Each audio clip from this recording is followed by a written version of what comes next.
Somebody else posted a question yesterday on Facebook. How are you responding to the apocalypse? And everybody was saying things like, oh, eat, drink, and be merry, for tomorrow you die. Or, oh, I hang out with my friends. Or, oh, I'm gardening. You know, fuck all that. We're talking about the real world here. We're talking about the only planet we know of in the entire universe that has life on it.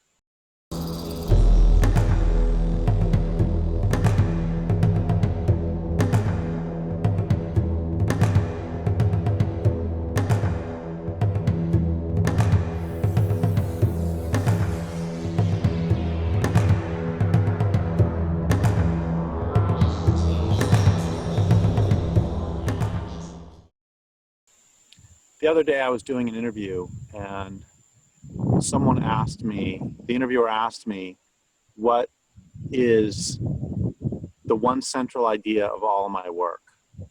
And the thing that came to me, if I had to boil it down to one thing, it would be that everyone is alive and that huckleberry bushes are alive and fir trees are alive and cedar trees are alive and sentient, and their lives are as valuable to them as mine is to me and yours is to you. And everyone, rocks and rivers, stars, are fully alive. And you know, I've said before that one of the best things I ever wrote was that in order to maintain our way of living, we must tell lies to each other, and especially ourselves. It's not necessary that the lies be particularly believable, but merely that they be erected as barriers to truth. That was near the beginning of A Language Older Than Words. And one of the big lies that we tell in order to maintain this way of living is that the world isn't alive. And I am continually stunned by this culture's contempt for the real world and hatred of the real world, and by its fundamental belief that what we think is more important than what is real. And this manifests in every aspect of our lives. It manifests in every social and personal aspect of our lives. I've been thinking a little bit lately about that high school boy who claims he's a girl and is allowed to run track against the girls. And he would come in last against the boys, and he comes in first against the girls. And I'm stunned, even though I've been working on these issues for decades, I'm stunned that people talk about this as though this isn't crazy. I was a high jumper in college, and I was a good high jumper. I was good enough to win my small college collegiate championship to set the school record for a small school. I jumped 6'10" was my best, 6 feet 10 inches. And that was about a foot below the world record. As once again, I was really good for a small college. I would not have been good enough to compete at a major college, and I certainly would not have been good enough to compete at the international level. And my point is that had I instead said I'm a woman, I would have held the world record. It's manifestly unfair. And we're crazy. And that's one way it manifests. Another way it manifests, and I've been talking about this for a decade, is that what do all the so-called solutions to global warming have in common? What they all take in common is that they take industrial capitalism as a given, and the natural world is having to conform to industrial capitalism. That's crazy. That's the exact same disrespect for what is real. And it's killing the planet. Here's another way it manifests, is that this culture is killing the planet, killing the planet. The oceans are being killed right now.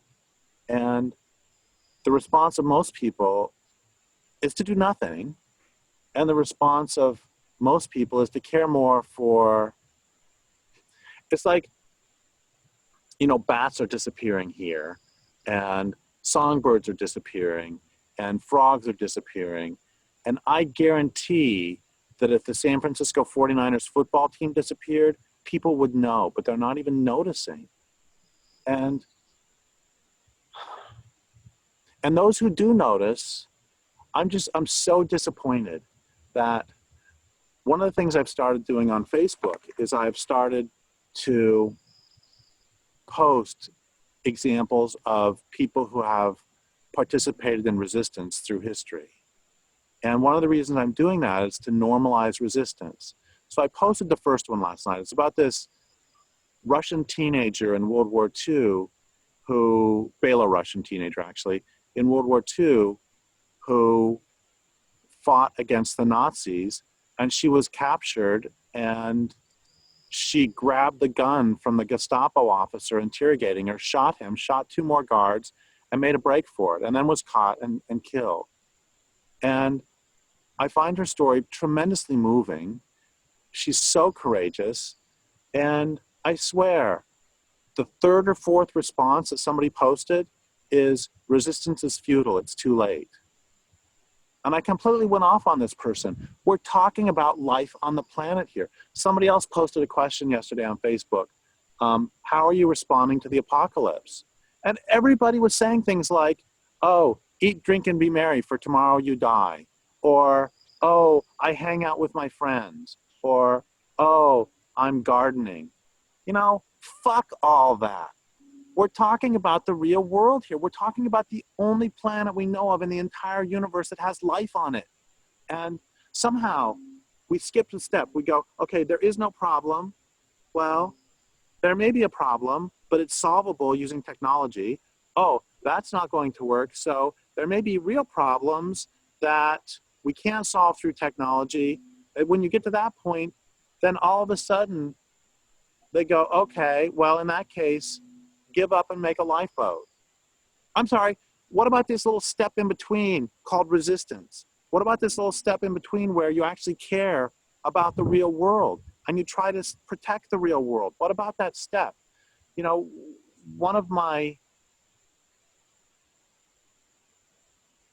the narcissism, that's what ties all these together. The narcissism. My response to the apocalypse is to take care of myself. I'm sorry, all these other beings exist. And I don't know if I've said this in any of these previous recordings, but one of the next people I'm going to post on these resistors is Henning von Tresckow. Because when they asked him after D-Day, he was part of the German resistance against Hitler, and when they asked him, you know, now that the Allies have invaded and the war is essentially over, should we continue with these plots against Hitler? And he said, absolutely, because every day there are 16,000 civilians being killed by the Germans, and every day we can stop them. Every day sooner we stop them is 16,000 more people we've saved. And in addition, we have to let the world know that there were some decent Germans. And before he killed himself after the failure of the plot, he said that he referenced the Bible, and he said God said he would save Sodom and Gomorrah if there were 10 decent people. And we need to have made clear to all of history that there were a few decent Germans. Not everybody was participating. And this is why I do my work, is because, first off, if there is any chance that that any of my work can make things even the slightest bit better for the non-humans who come after, I'm all down for it. The odds are, the stakes are so high that we have to do what we can. And second, I'm doing this so that the frogs and the fir trees and the willows and the bluebirds and the Thompson's big-eared bats know that there were a few decent human beings. There were at least a few of us who gave a shit about something besides eating, drinking, and being merry. And if I could get one thing across in all my work, is that there is a world out there that is more important than you. And there's a world out there that's more important than what you think. And what I think about huckleberry bushes is not as important as huckleberry bushes. And if we can't get that through our thick skulls, then I have no use for you. The world's being killed. It's a real physical world that's more important than what we think about. It's more important than our economic system. And I've lost patience with the narcissism.